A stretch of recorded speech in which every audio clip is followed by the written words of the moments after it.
Assalamualaikum warahmatullahi wabarakatuh. Hamdan wa syukranillah amma ba'du. Mukadimah dicukupkan oleh bahasa Arab. Alhamdulillah kita bisa bertemu lagi di dalam kajian Saja Inspiratif, yang mana mungkin di sini saya Muhammad Ridho Nur Ahli dan saya ditemani oleh teman saya yaitu Kang Ruslan. Gimana kabarnya Kang Ruslan? Alhamdulillah baik, Kang. Baik. Gimana kuliahnya? Aduh, biasa Kang, udah mau ke akhir Kang, udah agak pusing ya. Sedang menjelang puncak gitu ya. Iya. Menjelang puncak ya, kita doakan semoga beliau kuliahnya itu dilancarkan, amin. Amin. Dan juga semua urusan-urusannya dipermudahkan. Amin. Nah, langsung saja. Dalam kesempatan kali ini kita akan sedikit mengkutip atau murojaah juga kitab Mukhtarul Hadis yang dikarang oleh Sayyid Ahmad Al-Hasim. Mungkin untuk pemateri pertama, jadi nanti kita sistemnya sekali, saya sekali, Akang sekali, Iya. saya sekali, atau Akang satu hadis, saya satu hadis. Iya. Ya. Jadi kita akan ngambil 2 hadis ya. Nah, untuk hadis yang pertama, mungkin saya persilahkan waktunya, Kang. Silahkan. Siap, terima kasih Kang Ridho. Mungkin jadi ya, buat teman-teman yang belum tahu, mungkin sekitar Mukhtarul Hadis, seperti yang tadi dikatakan oleh Kang Ridho, bahwa Mukhtarul Hadis ini disusun oleh Sayyid Ahmad Al-Hashimi. Ya, betul. Yang di dalamnya itu terdapat 1000 hadis lebih, teman-teman. Yang di dalamnya ada tentang ibadah, tentang akhlak, tentang akidah, semua ada di dalam hadis tersebut. Lengkap. Lengkap. Yang disusun oleh Sayyid Ahmad Hashimi itu sesuai dengan abjad, teman-teman, dari hamzah, ba, ta sampai ke huruf ya. Jadi buat teman-teman yang mau mencari hadis ya, gitu, tinggal ketahui aja kata depannya gitu dari huruf betul. apa, terus cari di kitab itu, gampang langsung ke hurufnya gitu. Seperti di kamus-kamus bahasa Indo-Arab itu ada kan, itu sesuai dengan huruf-huruf ya, sesuai abjad. Iya, sesuai abjad, untuk memudahkan kita dalam mencari hadis, teman-teman. Di sini ada 1000 hadis banyak, teman-teman. Langsung aja mungkin ke hadis yang pertama.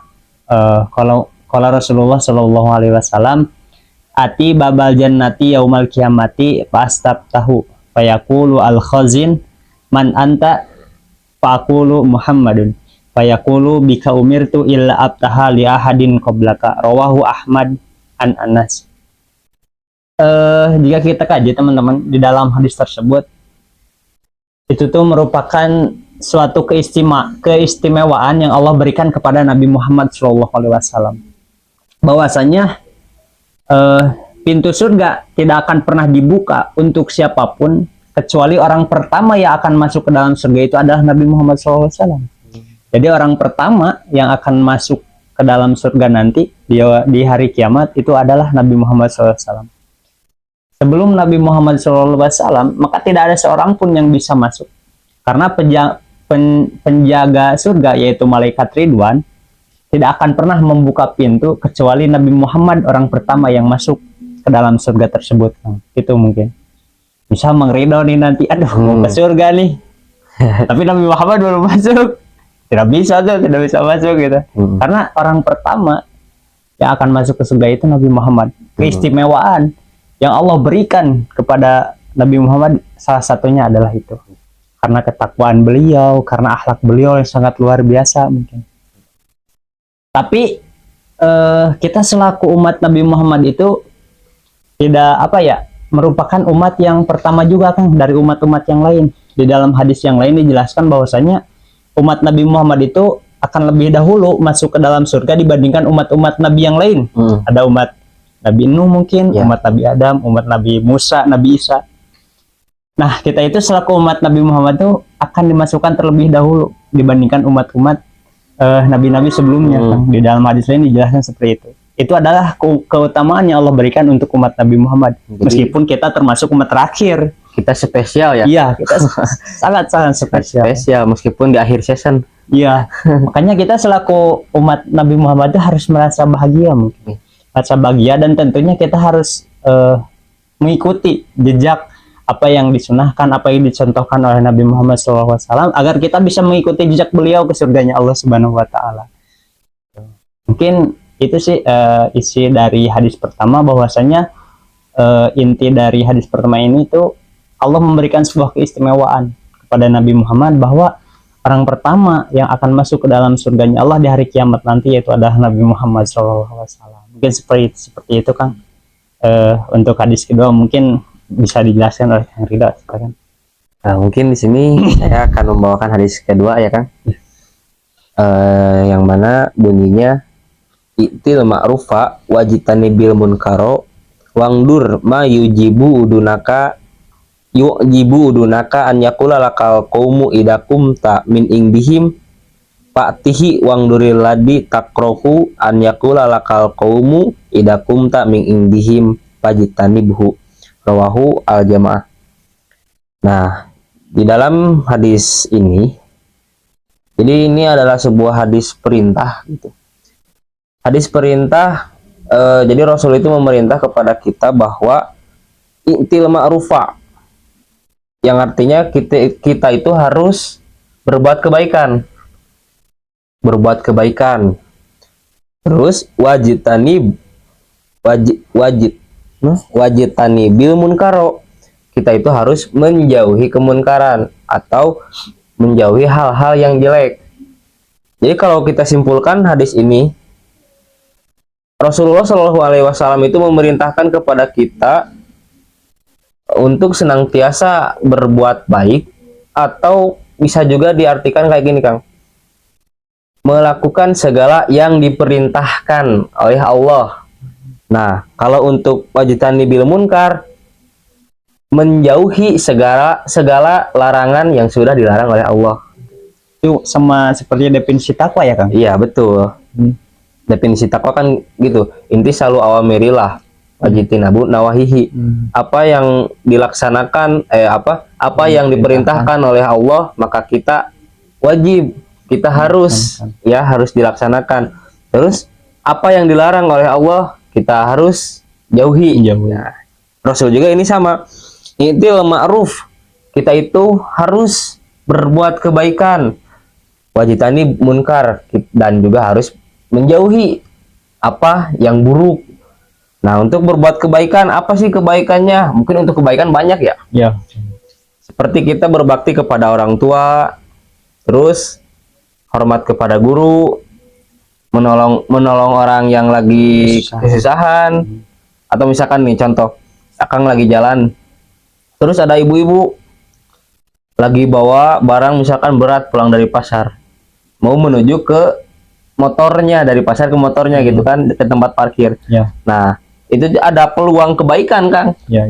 Maksudnya tinggal, Bu, boleh saya bantu gitu kan, diangkat, tapi jangan dibawa pulang kan. Kalau dibawa pulang beda lagi itu ceritanya. Itu maling. Diantar, karena itu juga salah satu buat perbuatan kebaikan lah. Ya. Mungkin contohnya masih banyak sih. Ya.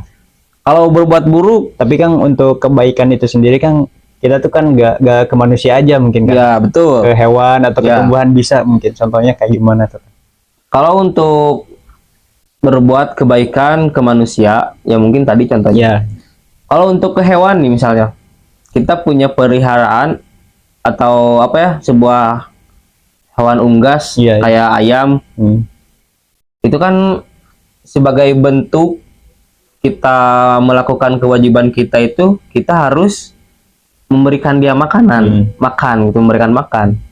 Nah, itu suatu kebaikan juga. Nah, mungkin untuk tumbuhan seperti pohon, tanaman, bunga, kita itu harus memupuk atau menyiram, tidak mencabut juga, kecuali yang mengganggu ya, gitu, kayak kecuali rumput gitu kan.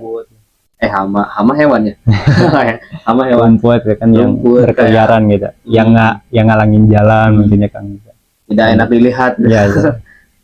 Nah, untuk yang buruknya mungkin yang harus dijauhi itu seperti ya kayak tadi, kita nolongin orang tapi malah diambil. Atau kita menolong orang bukan karena niat untuk berbuat baik, tapi untuk cari muka,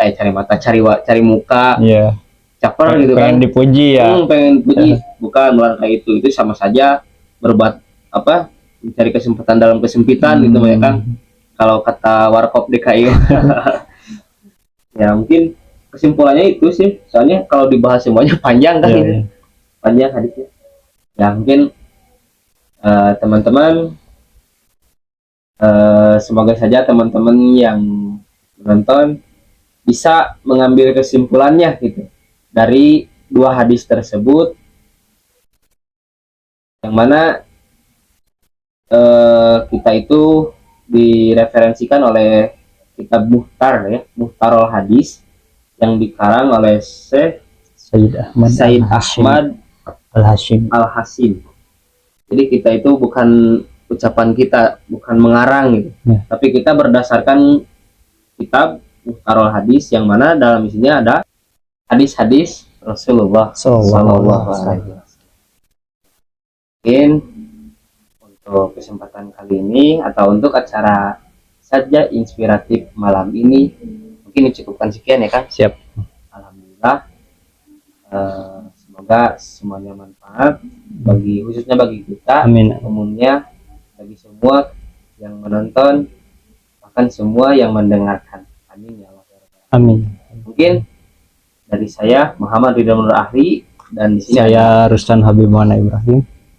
cukupkan sekian. Wassalamualaikum Assalamualaikum warahmatullahi wabarakatuh.